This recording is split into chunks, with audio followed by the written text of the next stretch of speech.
সংসারে সবাই বলেন আমি অর্জুনের মতো হয়ে উঠতে চাই। সবাই চায় যে তারাও যেন অর্জুনের মতো গান্ডীব লাভ করে। তারাও চায় যে তাদেরকেও মহাদেব এসে পশুপতি অস্ত্র দান করবেন। তারাও এটাই চায় মহাভারতের মতো মহাসংগ্রামে বিজয়ী হতে। কিন্তু সবাই ভুলে যান যে অর্জুন যা হতে পেরেছিলেন সবকিছুই অর্জন করেছিলেন।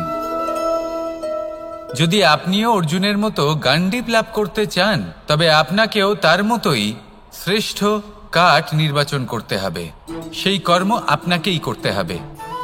তার প্রত্যঞ্চা যাতে তীব্র হয় তার জন্য আপনাকে সর্বশ্রেষ্ঠ দড়ি খুঁজে বের করতে হবে। আপনার বাণ যাতে ঘাতক হয় সেই জন্য আপনাকে নতুন নতুন ধাতু খুঁজে বের করতে হবে। সেই শিক্ষা আপনাকে লাভ করতে হবে, তবেই আপনার ইচ্ছে পূর্ণ হবে। অর্জুন হওয়া বড়ই সরল যদি আপনি কিভাবে অর্জন করতে হয় তা জানেন। শুধুমাত্র স্বপ্ন দেখেন যারা, তারা কখনোই অর্জন করতে পারবেন না। কিন্তু যদি কেউ অজ্ঞাতবাস ভোগ করতে পারে, যদি কেউ লাক্ষাগৃহ থেকে পালিয়ে বাঁচতে পারে, যদি কেউ কঠোর তপস্যা করতে পারে, প্রতীক্ষা করতে পারে এবং পরিশ্রম করতে পারে, তাহলে সে অর্জুন অবশ্যই হয়ে উঠবে। যদি আপনি অর্জুন হয়ে উঠতে চান তাহলে কর্ম করতে শিখুন আর আমার সাথে ভালোবেসে বলুন রাধা রাধা।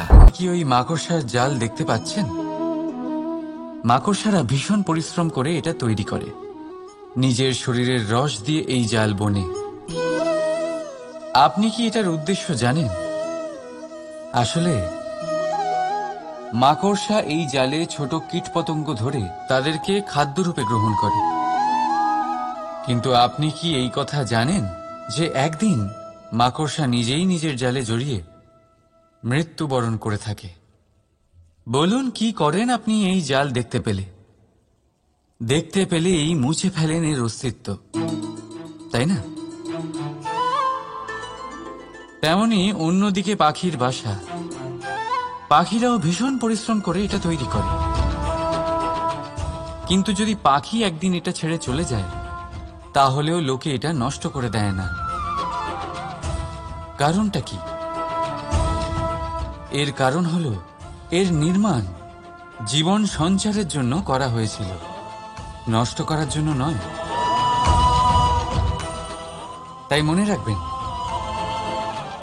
জীবনে আপনার পরিশ্রম যতই বেশি হোক না কেন, যদি আপনার লক্ষ্য শুভ না হয় তাহলে আপনারও বিনাশ নিশ্চিত। তাই সৃজন করতেই থাকুন আর মুগ্ধ হয়ে বলুন রাধা রাধা। এই পুকুর দেখছেন আপনি? বাচ্চা, বৃদ্ধ, যুবক, যাকেই আমি জিজ্ঞেস করব এটা কি, সবার উত্তর সেই একই হবে। উত্তর তখনই বদলাবে যখন প্রশ্ন এটা হবে যে আপনি এই পুকুরে কি করতে চান। কেউ বলবে আমি এমনি এর পাড়ে বসে এই জল স্পর্শ করে ঠান্ডা হাওয়ার আনন্দ অনুভব করতে চাই। কেউ বলবে আমি এই পুকুরে সাঁতার কাটতে চাই। কেউ বলবে কাগজের নৌকা বানিয়ে আমি এতে ভাসিয়ে দিতে চাই। কেউ বলবে আমি মাছ ধরে নিজের জীবন যাপন করতে চাই, ইত্যাদি ইত্যাদি। আপনাকে একটা কথা বলে রাখি, আমাদের জীবনও এই পুকুরেরই মতন, একই রকম। কিন্তু আমরা এই জীবন নিয়ে কি করব সেই সিদ্ধান্ত আমাদের। এই পুকুরে আপনি মুক্তও পাবেন, আবার পাঁকও পাবেন। যদি আপনি মুক্ত পেতে চান তাহলে এই পুকুরের গভীরে আপনাকে যেতে হবে। ততটাই চেষ্টা করতে হবে যতটা করলে আপনি সেই মুক্ত অর্জন করতে পারবেন। না হলে শুধু পাঁকে হাত পড়বে।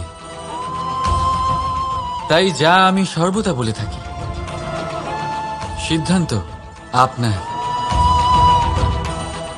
রাধা রাধা। অবশ্যই সহ্য করতে হবে, এটাই হলো প্রকৃতির নিয়ম। এই নিয়ম কিন্তু আমরা সবাই জানি, কিন্তু আমাদের মধ্যে বেশিরভাগ মানুষ এই বিভ্রান্তি নিয়ে বাঁচি যে এই যে প্রকৃতির নিয়ম তা আমার ওপর প্রযোজ্য নয়। তা কিন্তু নয়। আমাদের চতুর্দিকে এই যে নিসর্গ রয়েছে, আমরা তার কতটা ক্ষতি করি সেটা একবার ভেবে দেখুন। আমরা বনাঞ্চল জ্বালিয়ে দিই, বায়ু দূষিত করি, জল দূষিত করি, প্রাণীদের হত্যা আমরা করি। কেন? এই নিসর্গ আমরা নষ্ট করি, যদিও আমরা জানি যে আমরাও হলাম এই নিসর্গেরই অংশ। এবার দেখুন, শরীরের কোনো অংশে যদি আগুন ধরান, আস্তে আস্তে সমস্ত শরীরও জ্বলে যাবে। সেইভাবেই নিসর্গ যদি নষ্ট হয়ে যায়, তাহলে মনুষ্য জাতিও নষ্ট হয়ে যাবে। তাই এই যে নিসর্গ আপনি দেখছেন, এই পুষ্প, এই বৃক্ষ, বায়ু, জল, এদের সকলকে রক্ষা করুন, নষ্ট নয়। মনে রাখবেন, যদি নিসর্গ থাকে মানুষ থাকবে, যদি নিসর্গ থাকে তাহলেই জীবন থাকবে। আসুন আমার সাথে ভালোবেসে বলুন, রাধা রাধা।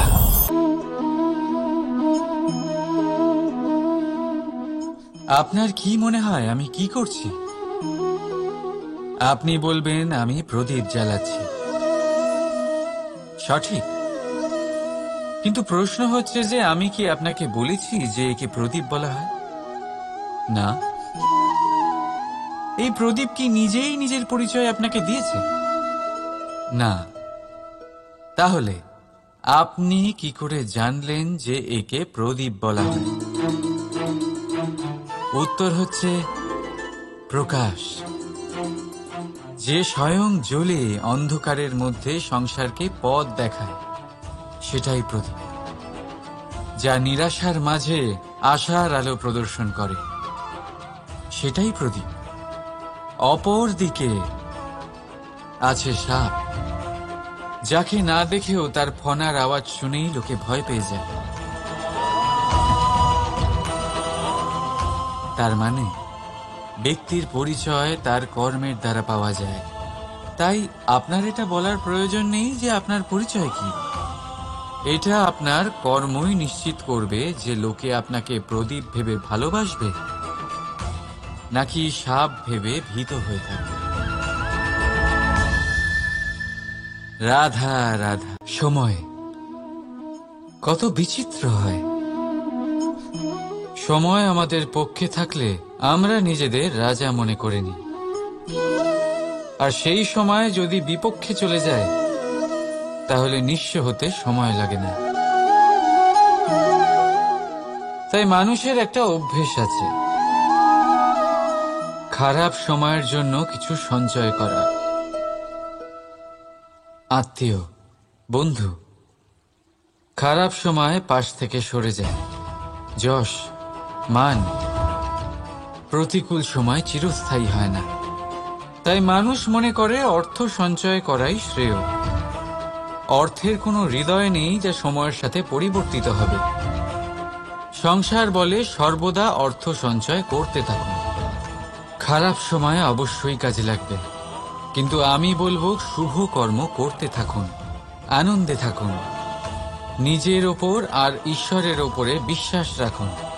খারাপ সময় কখনো আসবেই না। রাধা রাধা। জীবন থাকলে লক্ষ্য অবশ্যই থাকবে। যদি লক্ষ্য থাকে তার পথ অবশ্যই থাকবে। যদি পথ থাকে, আমরা জীবনে সফল হব না অসফল, পুরস্কারের ভাগীদার হব নাকি তিরস্কারের। মনে করুন আপনাকে একটা কাজ করতে হবে, আপনাকে পর্বত আরোহণ করতে হবে, আর সেই পথের ঢাল আপনাকে একাধিকবার ফেলে দেবে।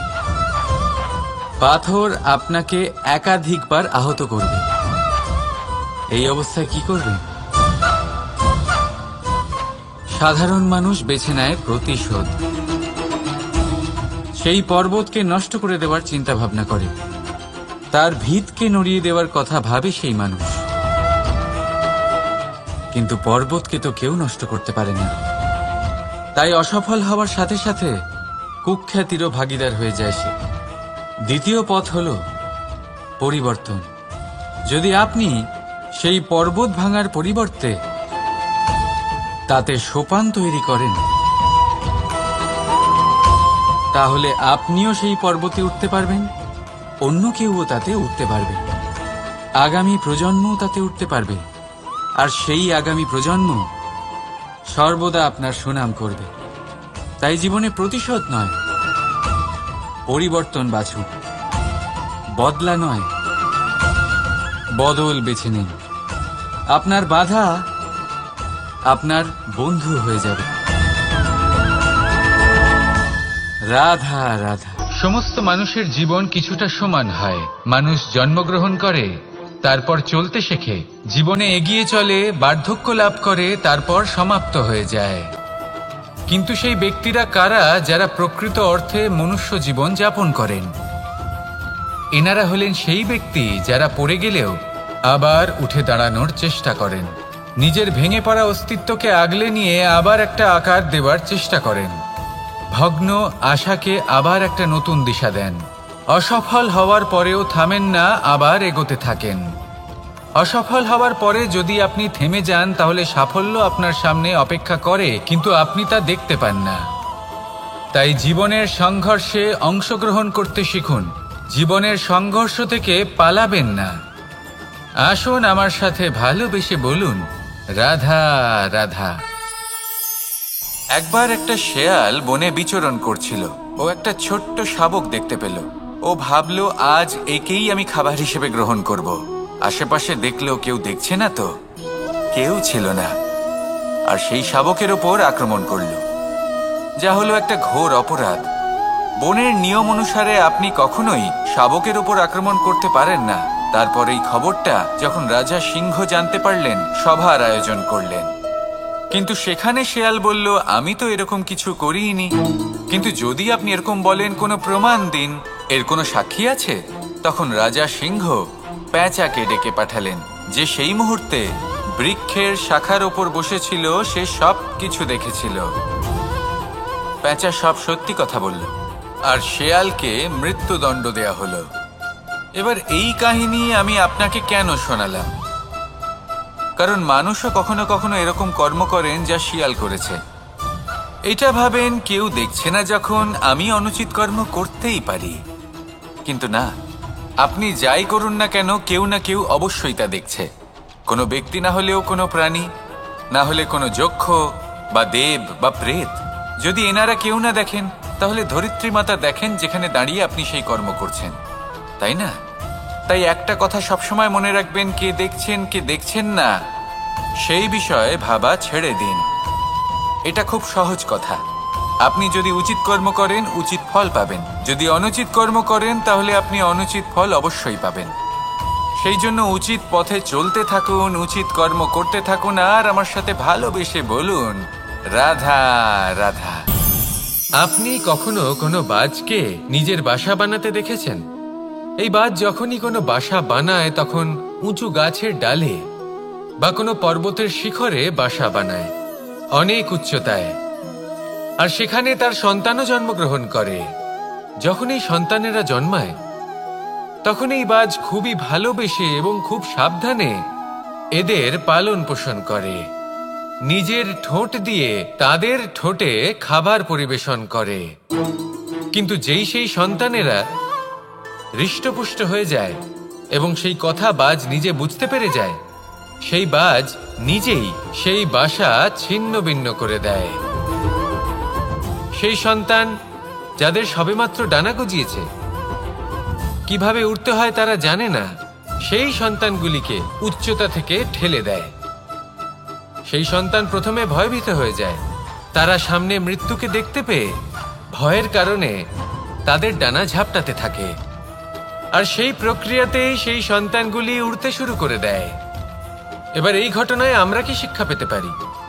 এটাই, যদি আপনি মাতা পিতা হন, তাহলে নিজের সন্তানকে অবশ্যই স্নেহ করুন, কিন্তু তাদেরকে নিজের আঁচলের তলায় বেঁধে রাখবেন না।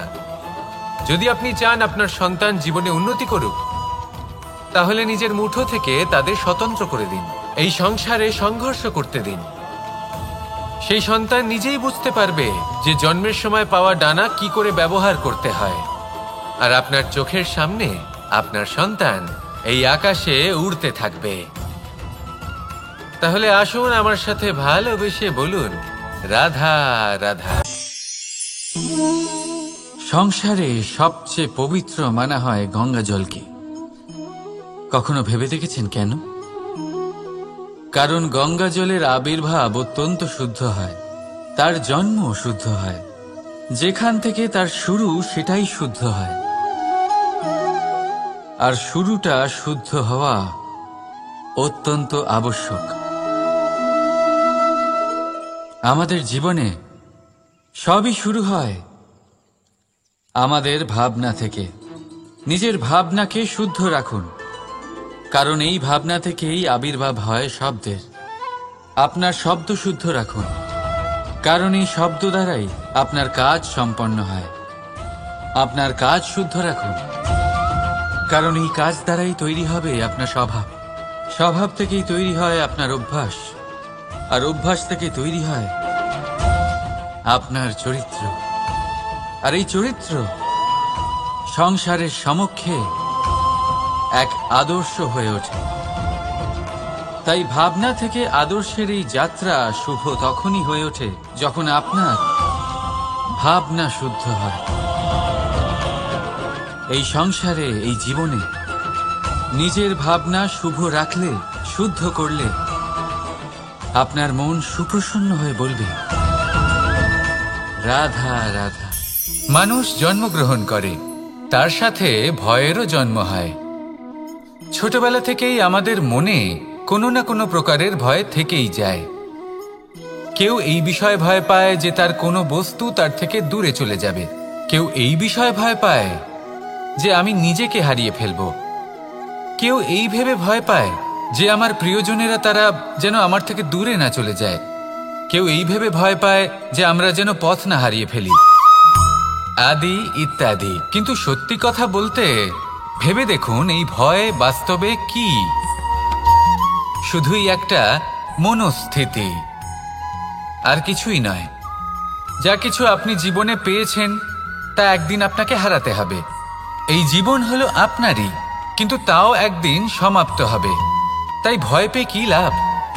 এই ভয় শুধু আপনাকে জীবন যাপন করা থেকে বাধা দিচ্ছে, আর কিচ্ছু নয়। পথ হারিয়ে ফেললেই বুঝতে পারবেন যে নতুন পথ কিভাবে বানাতে হয়। কিছু মানুষকে জীবন থেকে হারালে তবেই আপনি বুঝবেন যে আপনার আপনজনকে। এই ভয়ের কারণে ভীত হয়ে থাকবেন না। এই তারা নক্ষত্র অন্ধকারের অভাবে গুরুত্ব হারায়। শিবকেও মহাদেব হওয়ার জন্য বিষ পান করতে হয়েছিল। প্রত্যেক পরিস্থিতি, প্রত্যেক সাফল্য আপনার পরীক্ষা নেবে। তাতে উত্তীর্ণ হওয়া হলো আপনার কর্ম। যখনই আপনি ভয় পাবেন বা সংকটের সম্মুখীন হবেন, তখন সাহসের সাথে তার সম্মুখীন হন। মনে রাখবেন, যে সম্মুখীন হতে জানে সাফল্য তার সাথে সবসময় থাকে। আসুন আর আমার সাথে ভালোবেসে বলুন রাধা রাধা। আমাদের হাতটা দেখুন। এই হাতে 5টা আঙুল আছে, যা ভিন্ন ভিন্ন ধরনের। একরকম কেন নয়? কারণ হলো প্রত্যেকের নিজের নিজের গুরুত্ব আছে, নিজের নিজের মাহাত্ম্য আছে। এরা ভিন্ন, তাই একত্রিত হয়ে মুষ্টিবদ্ধ করা সম্ভব, যার দ্বারা আমরা আত্মরক্ষাও করতে পারি, আবার আক্রমণও করতে পারি। যদি 5টি আঙুল সমান হতো তাহলে মুষ্টিবদ্ধ হতে পারত না, নিজেদের মধ্যে বিভ্রান্তির সৃষ্টি করত। এবার এরকমই কিছু আমাদের সংসারেও হয়। আমাদের দেশ, যেখানে একটি ভূমির ওপর ভিন্ন ভিন্ন ধর্মের মানুষ বাস করেন, ভিন্ন ভিন্ন জাতি, ভিন্ন ধর্ম, ভিন্ন ভাষা। কিন্তু যদি আমরা এটা ভাবি যে কিভাবে এই দেশকে কল্যাণের পথে নিয়ে যাওয়া যায়, কিভাবে এর বিকাশ করা সম্ভব, তাহলে আমাদের একত্রিত হওয়া শিখতে হবে। যেইভাবে 5টা আঙুল একত্রিত হয়, মুষ্টিবদ্ধ হয়, সেইভাবেই আপনার যে ভাষাই হোক, যে ধর্মই হোক, যে জাতি হোক না কেন, ঠিক আছে, আবশ্যক হলো আপনার নিজের কর্মভূমির সাথে, আপনার ধরিত্রীর সাথে যুক্ত থাকা, সাথে থাকা। তবেই দেশের উন্নয়ন সম্ভব। তবেই এই দেশ স্বতন্ত্র থাকবে, সফল হবে, আর এই মন প্রসন্ন হয়ে বলবে রাধা রাধা। সংসারে আমাদের জীবনে যখন কোনো সুখ বা দুঃখ আসে, তার জন্য আমরা কাউকে না কাউকে অবশ্যই দায়ী করে থাকি, তাই না? এই ব্যক্তি আমাদের সাথে এরকম কাজ করেছেন, তাই আমার সাথে এমন হলো। ওই ব্যক্তি যদি এমনটা না করতেন তাহলে আজ আমি ওই স্থানে পৌঁছতে পারতাম। সবই আপনার দৃষ্টিভঙ্গির ওপর নির্ভরশীল, আর যদি আপনার দৃষ্টিভঙ্গি এমন হয় তাহলে তা অনুচিত। সত্যি কথা বলতে এই সংসারে ভিন্ন ভিন্ন ধরনের মানুষ আছে। এটা আপনার ওপর নির্ভর করছে কিভাবে তাদের স্বাগত জানাবেন। একবার ভাবুন, আমি আমার দুটো হাত সামনে নিয়ে এলাম, দুটো মুঠো খুলে দিলাম। দুই প্রকারের মানুষ আসবেন, কিছু না কিছু দিয়ে যাবেন। এই মুঠো যদি আমি বন্ধ করে দিই তাহলে না কেউ আমাকে কিছু দিতে পারবে, না আমার কিছু যাবে আসবে। নিশ্চয়ই বুঝতে পারছেন এই দুই ধরনের ব্যক্তি কারা এবং তারা কি দিয়ে যান। আমি যদি নিজের মুঠো খুলে দিই তাহলে কিছু ভালো মানুষ আসবেন, আমাকে আনন্দ, সন্তুষ্টি, জ্ঞান প্রদান করে যাবেন, ভালো অভিজ্ঞতা দিয়ে যাবেন। কোনো খারাপ ব্যক্তি যদি আসেন তাহলে তিনিও খারাপ অভিজ্ঞতা দেবেন, যার থেকে আমি শিক্ষা লাভ করব। এই সব কিছু আমি লাভ করতে পারি। মুঠো যদি বন্ধ করে রাখি তাহলে আমি কিছুই পাবো না। দেখুন, এই সংসারে প্রত্যেকের জীবনে এইরকম। প্রত্যেকের জীবনে সবকিছুই আছে, ভালো খারাপ দুই মানুষই আছে। ভালো অভিজ্ঞতা আছে, খারাপ অভিজ্ঞতা আছে। নির্ভর করছে আপনার উপর যে আপনি কি করবেন, এনাদের স্বাগত কিভাবে জানাবেন, কার থেকে কি বুঝবেন, কি শিখতে পারবেন, আর কোন দৃষ্টিভঙ্গি নিয়ে অগ্রসর হবেন।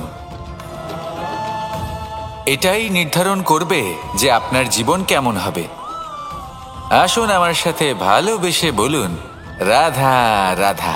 জীবনে যখন কোনো ব্যক্তি নিজের লক্ষ্য প্রাপ্তির জন্য নিরন্তর পরিশ্রম করতে থাকেন, চেষ্টা করতে থাকেন, তখন তিনি কষ্ট অনুভব করেন। কখনো শারীরিক কষ্ট, কখনো মানসিক কষ্ট।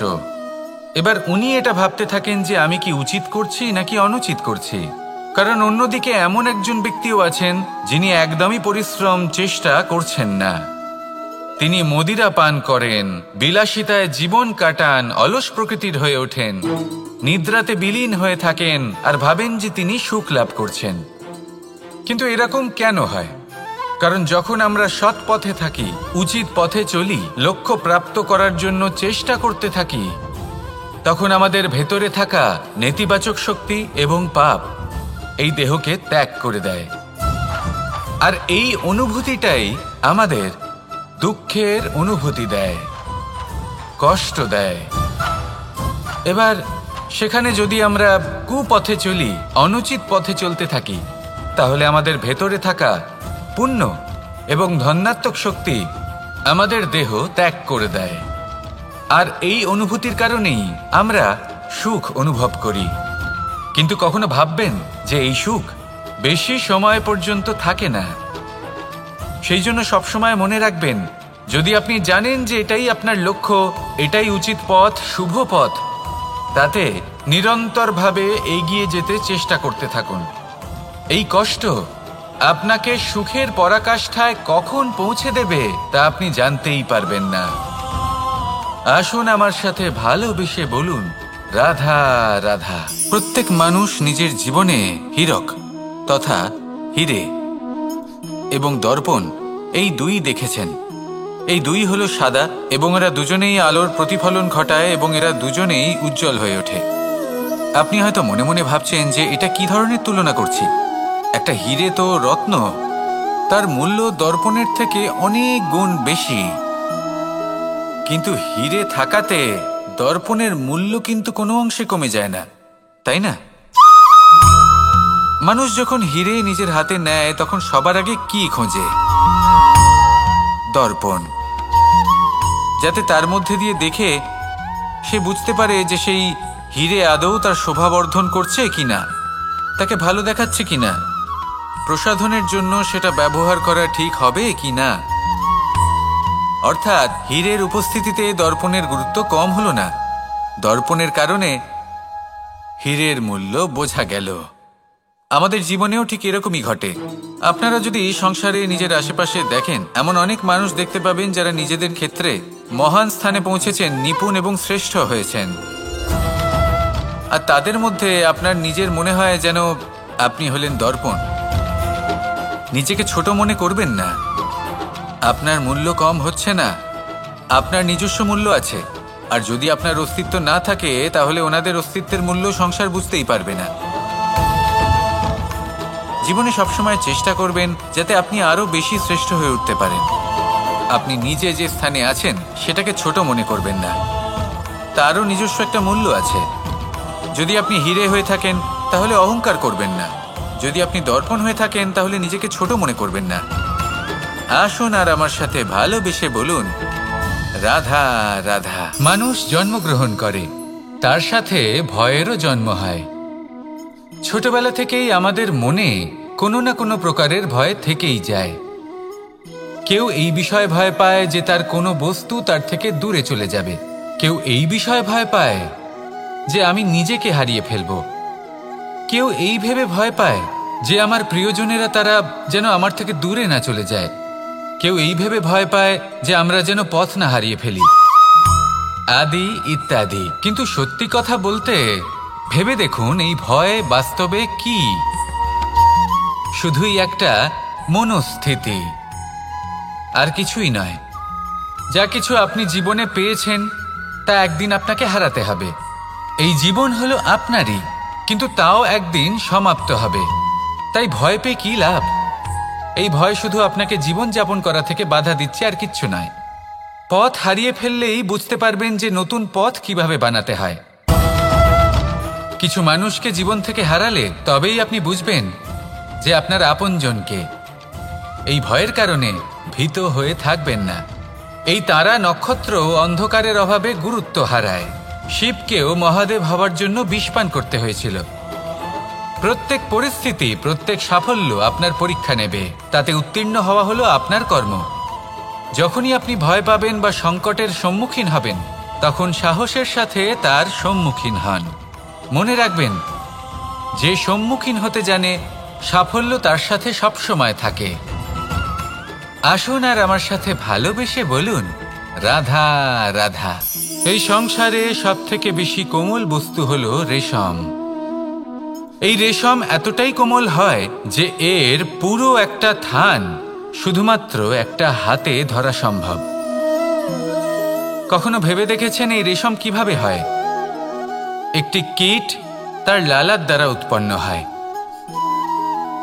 এই কীট সেই রেশমকে পাক দিতে থাকে, পাক দিতেই থাকে, দিতেই থাকে, আর আস্তে আস্তে তার মধ্যেই জড়িয়ে পড়ে। শেষে ওর এই সুন্দর অমূল্য সৃষ্টি রেশমের এই সুতো, তার নির্মাণ কার্য পূর্ণ হয়। কিন্তু তাতেই ও নিজে বন্দী হয়ে যায়। নিজেরই মায়াজালের এই বন্দী গৃহে নিজেই ফেঁসে যায়। এবার এই সুতোকে ব্যবহারযোগ্য করে তোলার জন্য এই কীটগুলিকে এই কবচের সাথেই ফুটন্ত জলে ফেলে দেওয়া হয়। এই সংসারে যদি আমাদের স্বপ্ন এই সংসারের দুঃখ হরণ করার জন্য, এই সংসারে সুখ বিতরণ করার জন্য হয়, তবেই আমাদের প্রগতি সম্ভব। যদি আমাদের এই স্বপ্ন শুধুই আমাদের এবং আমাদের স্বার্থ সিদ্ধির জন্য হয়, তাহলে এই স্বপ্ন আমাদের অন্ধ করে দেবে, আমাদের অন্ধকারের পথে নিয়ে যাবে, আর আমরাও সেই কীটের মতো হয়ে যাব। নিজেদেরই মায়াজালে আমরা নিজেই ফেঁসে যাব, আর শেষে আমরা যদি কিছু লাভ করি তা হবে একাকিত্ব, অন্ধকারময় মৃত্যু। তাই স্বপ্ন অবশ্যই দেখুন, কিন্তু এমনভাবে স্বপ্ন দেখবেন না যে তার এই বন্দিগৃহে আপনি নিজেই ফেঁসে গেলেন। স্বপ্ন দেখুন পরোপকারের, পরমার্থের, সবাইকে উদ্ধারের, অন্ধকারের নয়। তবেই কল্যাণ হবে, আর তবেই এই হৃদয় প্রসন্ন হয়ে বলবে, রাধা রাধা। মানুষ যখন এই সংসারে প্রবেশ করে, অর্থাৎ জন্মগ্রহণ করে, তখন নিশ্চিন্তে থাকে, আনন্দে থাকে। কিন্তু যেইমাত্র তার মধ্যে বোধশক্তি আসে, তখন সে চিন্তা করতে শুরু করে। যার ভিত্তিতে মানুষ যা চাইবেন তাই লাভ করতে পারবেন, যদি সঠিক কর্ম করতে থাকেন। যখন কংসের অসুররা গোকুলে ধ্বংসলীলা চালাচ্ছিলেন, তখন আমি কারোর থেকে সাহায্য চাইনি।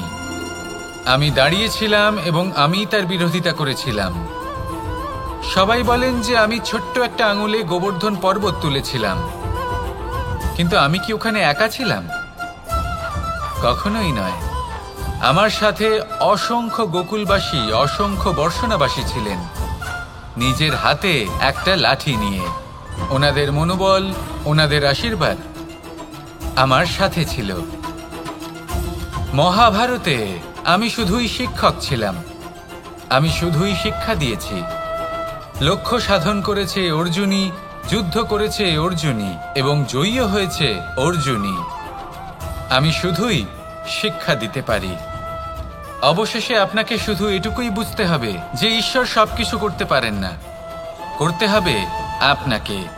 ঈশ্বর আপনাকে আশীর্বাদ করতে পারেন, যে কাজ আপনি মন থেকে করবেন সেটা অবশ্যই পূরণ হবে। সেই জন্য নিজের লক্ষ্যের পথে এগোতে থাকুন। চেতনা, বিবেক এবং পরিশ্রমের দ্বারা আপনার যা যা স্বপ্ন আছে, যা লক্ষ্য আছে, আপনি অবশ্যই লাভ করবেন। আর এই মন সুপ্রসন্ন হয়ে বলবে, রাধা রাধা। ভোজন। এই সংসারে যেই হোক না কেন, কোনো মানুষ হোক, কোনো প্রাণী হোক, কোনো কীট হোক বা কোনো বনস্পতি হোক, প্রত্যেকের জন্য ভোজন অতি আবশ্যক। কারণ এবার এই বিষয়ে আমরা সকলে জানি। আপনি কি এটা জানেন যে শ্রীরাম বাস্তবে অমাবস্যার এক রাত আগেই অযোধ্যায় পৌঁছে গেছিলেন? সবার সামনে অমাবস্যার রাতে এসেছিলেন। এর কারণ কি? শ্রীরাম প্রমাণ করতে চেয়েছিলেন যে যে কোনো সময়, দিন হোক বা রাত, শুভ বা অশুভ হয় না। শুভ অশুভ কিছু থাকলে তা হলো মানুষের চিন্তা, তার ভাবনা, তার নির্বাচন আর তার কর্ম। নিজেই দেখে নিন, শ্রীরাম শুভ কাজ করে ফিরেছিলেন এবং অমাবস্যার মতো গভীর এক রাত্রিকেও দীপাবলিতে পরিবর্তিত করেছিলেন। এমনটাই যদি আমরা করতে পারি, তাহলে এমন কোনো গৃহে যান যেখানে অসহায় ব্যক্তি রয়েছেন, যা অন্ধকারাচ্ছন্ন, আর সেখানে প্রকাশ প্রজ্বলিত করুন। প্রকাশ সহায়তার, প্রেরণার, আশার। যদি এমন কিছু আমরা করতে পারি, তাহলে তাকে প্রকৃত অর্থে দীপাবলি বলা যেতে পারে। তাহলে নিজের পরিবারের সাথে দীপাবলি পালন করুন। আপনাদের শুভেচ্ছা জানাই। আসুন আর আমার সাথে ভালোবেসে বলুন, রাধা রাধা। এই শুকনো পাতাটিকে দেখুন, নিষ্প্রাণ হয়ে পড়েছে। কোনো একটা সময় এই পাতাটি একটা গাছের ডালে ছিল। সেই গাছ ওর লালন পালন করত। যখন যখন বাতাস বইত, এই পাতায় কম্পন দেখা দিত, মনকে প্রফুল্ল করে তুলত। কোনো একদিন এই পাতা গাছের ডাল থেকে ঝরে পড়ে গেল। নিঃসন্দেহে ও নিজের স্বাধীনতা পেল, কিন্তু আস্তে আস্তে শুকিয়ে গেল, নিষ্প্রাণ হয়ে গেল।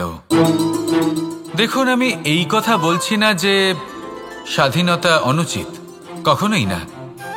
কিন্তু যে কোনো পরিস্থিতিতে স্বাধীন হতে চাওয়া, এটা নিশ্চিতরূপে অনুচিত।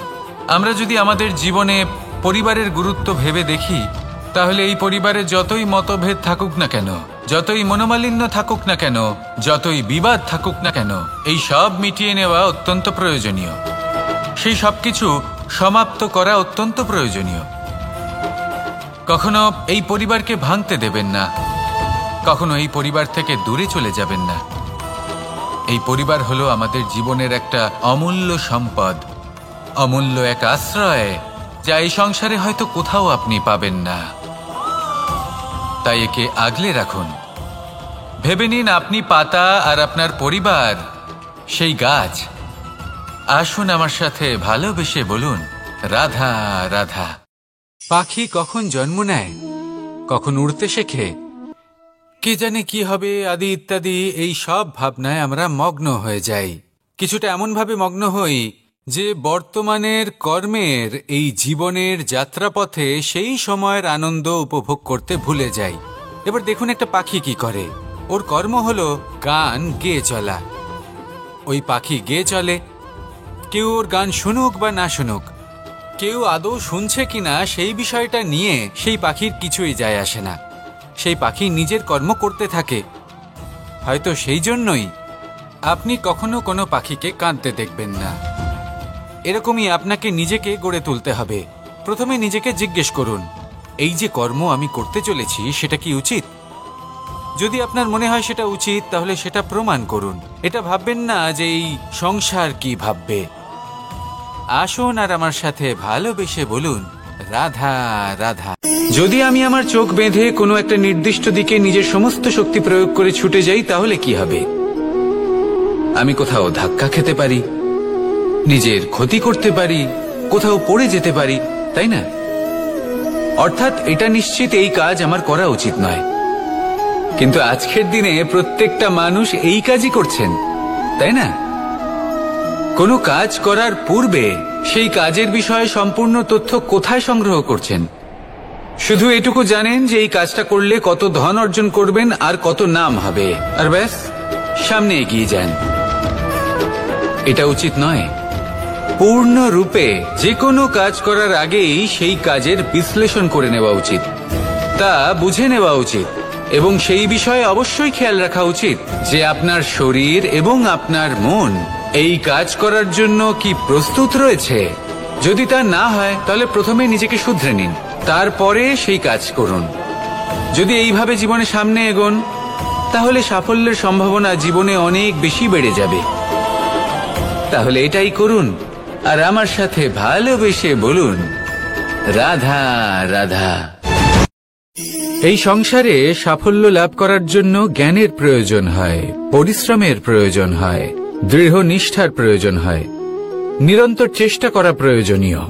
কিন্তু আরো কিছু আছে যা অত্যন্ত প্রয়োজনীয় এবং গুরুত্বপূর্ণ। তা হলো ভালো বন্ধু। তাদের থাকা অত্যন্ত প্রয়োজনীয়। যদি ভালো বন্ধু থাকে তাহলে সময় এলে তারা ঢাল হয়ে আপনাকে সুরক্ষা করবেন। সময় এলে অস্ত্রের মতো শত্রুকে সংহারও করবেন। যদি তিনি জ্ঞানী হন, তাদের মধ্যে সদ্গুণ থাকে, তাহলে এই সব গুণ আপনার মধ্যেও প্রবেশ করবে। তাহলে সাফল্যের জন্য ভালো বন্ধু পাওয়া অত্যন্ত প্রয়োজনীয়। কিন্তু শুধু বন্ধু কেন, ভালো শত্রুও থাকা প্রয়োজনীয়। এবার আপনি ভাববেন, এ আমি কি বললাম? যদি আপনার জীবনেও ভালো অর্থাৎ শক্তিশালী শত্রু থাকে, তাহলে আপনিও শক্তিশালী হতে থাকবেন। এই শত্রু আপনাকে প্রেরিত করবে আরো বেশি শক্তিশালী হয়ে ওঠার। কখনো কোনো হরিণকে দেখুন, তীব্র গতিতে দৌড়তে থাকে। কেন তীব্র গতিতে দৌড়য়? এই কারণে নয় যে কোথাও তার জন্য মধুর ঘাস অপেক্ষা করে রয়েছে, না। সে এই কারণে তীব্র গতিতে দৌড়য় কারণ সেটা না করলে তার পেছনে একটি সিংহ আছে যে ওকে নিজের ভোজন করে ফেলবে। তাই জীবনে বিপদ, সংকট, এই সবকিছুও হলো অত্যন্ত গুরুত্বপূর্ণ। তার সম্মুখীন হতে শিখুন আর আমার সাথে ভালোবেসে বলুন, রাধা রাধা রাধা।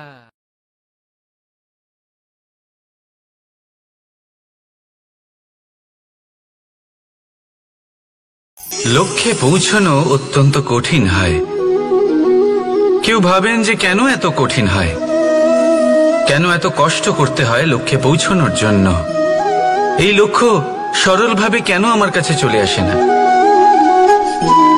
চলুন আপনাকে একটা কথা বলি, যদি আপনার লক্ষ্য কঠিন না হয় তাহলে তাকে পাওয়া আপনার পক্ষে অসম্ভব হয়ে উঠবে। লক্ষ্যে পৌঁছানোর এই রাস্তায় আপনি যে কড়া রোদের সম্মুখীন হন, যার থেকে আপনি দূরে পালাতে চান, সেই রোদ আপনাকে প্রেরণা যোগায় যে আপনি এগোতে থাকুন। ভাবুন একজন যাত্রী যে কিনা নিজের লক্ষ্যের দিকে যাচ্ছেন, সেই পথে উনি যদি একটু ছায়া পেয়ে যান আর উনি ওখানে বিশ্রাম নেন, তাহলে তার সাথে তার ভাগ্য গভীর নিদ্রায় সেখানে বিলীন হয়ে যায়। তাই পরিশ্রমের কড়া রোদের থেকে কখনো দূরে পালাবেন না। জীবনে শুধু সামনে এগোতে থাকুন দৃঢ়তার সাথে। আর লক্ষ্য সরল হোক, কঠিন হোক বা অত্যাধিক কঠিন হোক, একটা কথা মনে রাখবেন, যে জীবনের লক্ষ্যে পৌঁছতে পেরেছে সে লক্ষ্য প্রাপ্তির জন্য আফসোস কখনোই করে না। রাধা রাধা।